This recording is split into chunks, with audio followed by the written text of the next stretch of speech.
There's a force within you that you did not choose. It moves in silence, beneath logic and intention. You think you are deciding, but it has already decided for you. It is older than your memories, deeper than your personality. Carl Jung called it the unconscious. Not the unconscious of sleep or forgetfulness, but the vast living ocean beneath the fragile boat of who you think you are. Most people drift across the surface of that ocean, believing they are steering. They set goals, make choices, form identities, but the currents below pull them where they are meant, or perhaps needed to go. And this is why you keep repeating the same mistakes. Not because you are cursed, but because something in you is unfinished, something buried, something unhealed, something that has not yet found its way into the light. Jung saw this as nature's design, the psyche's way of seeking balance. When you repress an emotion, deny a truth, or abandon a part of yourself, it doesn't disappear.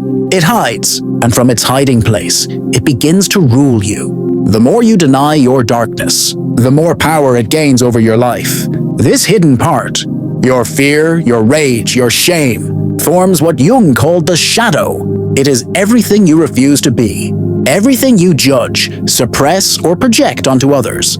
It is the mirror of the self that you have tried to forget, and as long as it remains unseen, you will keep meeting it in the world around you, in the people you resent, the situations you attract, and the mistakes you repeat. You see, the mind is not just a house. It is a kingdom. Your ego rules the daylight, order, reason, identity, but beneath the throne, in the catacombs, live all the exiled parts of you. The wild ones, the wounded ones, the forgotten ones. You can lock the gates, but they will find ways to rise through your dreams, your addictions, your repeated choices. You may not recognize them, but they recognize you. They wear the faces of lovers who hurt you, the tone of voices that trigger you, the temptations that pull you back into old cycles. Each time you think, why is this happening again? It is one of them. Whispering from the dark, modern psychology often tries to eliminate the symptom. We medicate, distract, reframe, but rarely do we ask, what is this pain trying to express?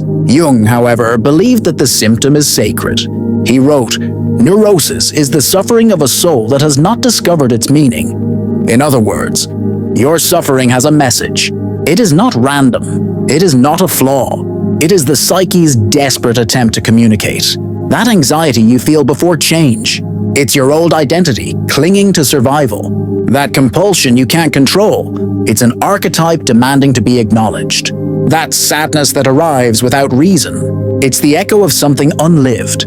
A dream, a desire, a truth you buried to fit in. Our society doesn't teach us to listen. It teaches us to perform. From a young age, you're told what is acceptable, what is successful, what is normal.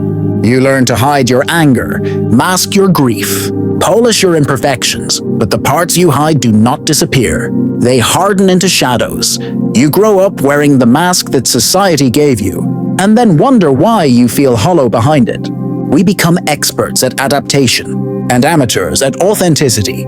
We mistake approval for love, comfort for peace, and control for meaning. But deep down, the exiled self waits, banging on the walls of your consciousness, using every repeated mistake as a way to get your attention. This is why your patterns feel familiar, not because life is unfair, but because your unconscious keeps recreating scenarios that mirror your unresolved wounds. It's not punishment, it's repetition for revelation. Until you face what you've denied, you'll keep calling back the same lesson, in different disguises, with different faces, until you finally hear it. The addict isn't just chasing pleasure, they're chasing the mother's love they never received. The perfectionist isn't pursuing excellence, they're fleeing the shame of feeling inadequate.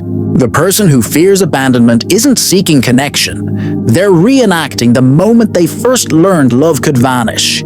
Each mistake is an echo, the psyche's attempt to rewrite a wound it cannot yet understand. Jung once observed that people don't become enlightened by imagining figures of light, but by making the darkness conscious, and that's what terrifies us most.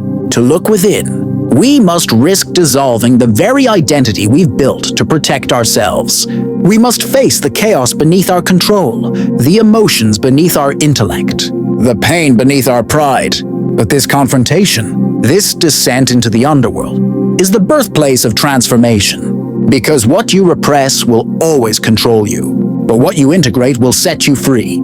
Think of it like this. Every mistake is a door, every pattern is a map, every heartbreak is a message. But only when you stop running, only when you turn toward the shadow, do the doors unlock, the maps reveal, and the message becomes clear. So, the question is no longer, why do I keep repeating the same mistakes? The real question is, what part of me is trying to come home through them? And when you ask that, sincerely, without judgment, you begin to sense something shifting. The unconscious stops fighting you. It begins to cooperate. It begins to speak, not through crisis, but through intuition, creativity, and clarity. You realize that the enemy you've been battling was never outside you. It was the shadow waiting for your light. But seeing the shadow is not the end. It's only the beginning, because once you recognize it, you start to see its fingerprints everywhere, in your relationships, in your work, in the very fabric of society itself. And that's where the real revelation begins.